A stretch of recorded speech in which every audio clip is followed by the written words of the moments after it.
Mise en place du chantier, mise en place du poste de travail, donc pour la réalisation d'une borne de recharge à 7,4 kg, pour charger donc un véhicule Renault Zoé, donc nouvelle génération.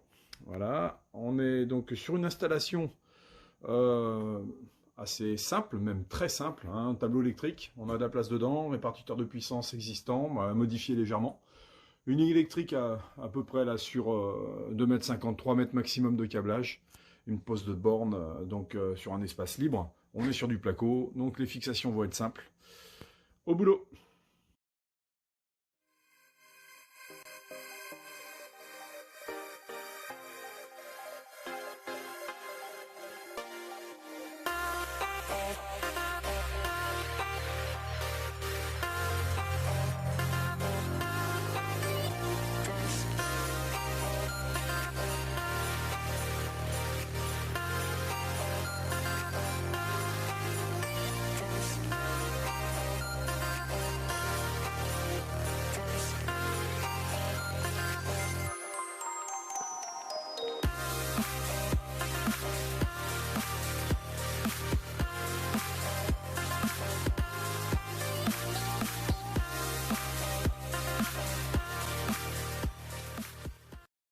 Donc mise en place du câblage entre le tableau électrique, donc sous tube porteur, et la borne qu'on vient de poser.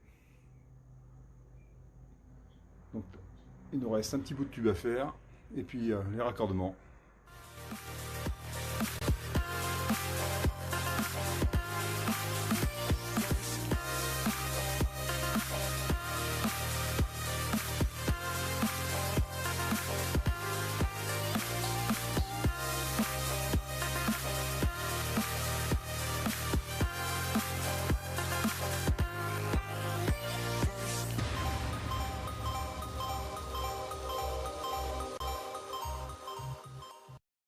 Donc qu'est-ce qui a fait qu'aujourd'hui, on travaille exclusivement qu'avec des produits de chez Schneider?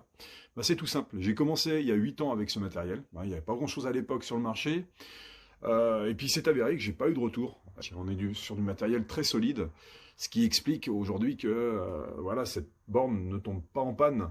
Vous avez des cartes électroniques qui sont là pour faire leur boulot de gestion. Vous avez les boîtiers d'alimentation qui sont de qualité, surdimensionnés aussi. Tout passe par un relais de puissance industrielle.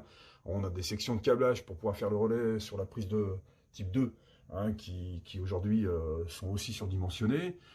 Voilà, on a fait du plus partout sur ce produit en termes de conception, hein. Ça explique aujourd'hui qu'il n'y a pas de retour en défaut. Enfin, moi, en tout cas, à mon niveau, j'en ai pas depuis 8 ans. Donc, ça commence à avoir. J'ai certains reculs là-dessus. On est sur un produit fabriqué en France, dans la région d'Angoulême. Donc, ça aussi, c'est un critère particulier, hein, pour éviter des transports qui pourraient traverser des mers et des mers, hein, même si les composants aujourd'hui viennent d'un petit peu partout, mais la conception, le montage est bien de chez nous. Donc c'est mon choix, hein, chacun fait ce qu'il veut, mais effectivement, nous aujourd'hui on a misé sur ce produit, parce qu'il est fiable, esthétique à mon goût, hein, et surtout voilà, facile à poser, tout a été positionné au bon endroit au niveau des points de fixation, les passages de câbles sont cohérents. On a aujourd'hui une étanchéité qui est parfaite, un double capot. Euh, on a les presse-étoupe là, qui sont aujourd'hui disponibles assez facilement là, avec des passages masqués. Donc une fois que le câble est autour de la borne, vous pouvez masquer les fils, ce qui donne un petit côté propre à la pose. Donc voilà, c'était juste pour vous expliquer un petit peu tout ça.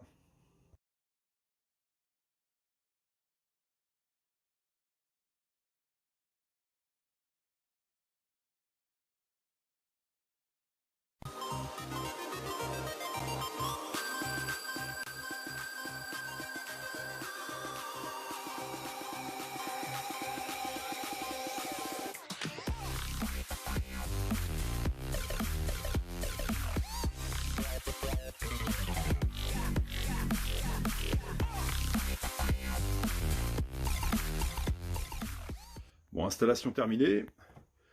Comme d'habitude, on va faire la mise en route. Circuit de commande, circuit de puissance. Hop, on l'entend.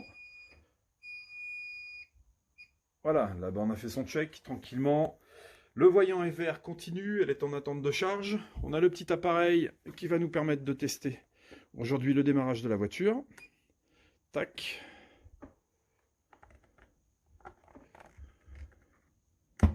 Voilà, on l'a entendu, le vert clignote, elle est partie, elle est en charge, donc comme d'habitude. On est sur une borne donc monophasée, donc une phase seulement sous tension, hein, le L1.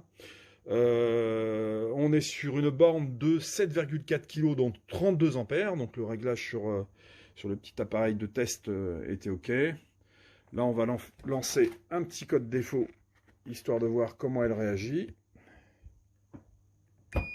Voilà, OK. Elle s'est mise en défaut. Le test est terminé. Bonne réception.